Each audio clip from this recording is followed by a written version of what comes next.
મને ઘણા પૂછે બાપજી, મને કે અત્યારના છોકરાઓમાં આપણા છોકરા આપણી પેઢીમાં અત્યારના છોકરાઓમાં ફેરવું. મેં કીધું ઘણો ફેર છે એમ. મને કે શું ફેર છે? મેં કીધું જો અમે જન્મ લીધા ને તે સરકારી દવાખાનામાં જન્મ લીધા, આંખું ખોલી ને તો 3 પાંખડાવાળો પંખો સેવામાં આવ્યો હોય, એમાં એક પાંખડું વળી ગયેલું આમ હો, અને ખૂણે ખૂણે જો નકરા ઝાડા ઝાડા ઝાડા, અને 2.5 ફૂટનો ઓલો ટ્યુબ લાકડી ધોકો આવતો, અડધો તમને કહું કાળો. એટલે આપણે આંખું ખોલીને તો અંદરથી એમ જ આ વાત છે, પણ આ સુવિધા બધી આપણે જ ઊભી કરવા રહે, બાપા પાસે કઈ છે નહીં. એટલે જેટલી અગવડતામાં આપણા બાપે આપણને મોટા કર્યા ને એટલે સગવડતાનું ભાન આવ્યું.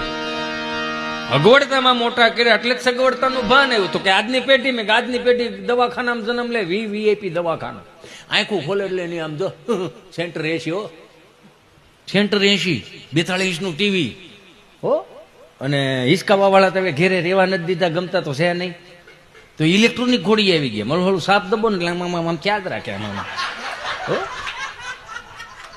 આમાં કસરત તો થાય લાગે તમને એમ, એમને દાંત ન કાઢે ભાઈ, વળ ખાઈ દે ત્યાં દાંત કાઢે છે બધા.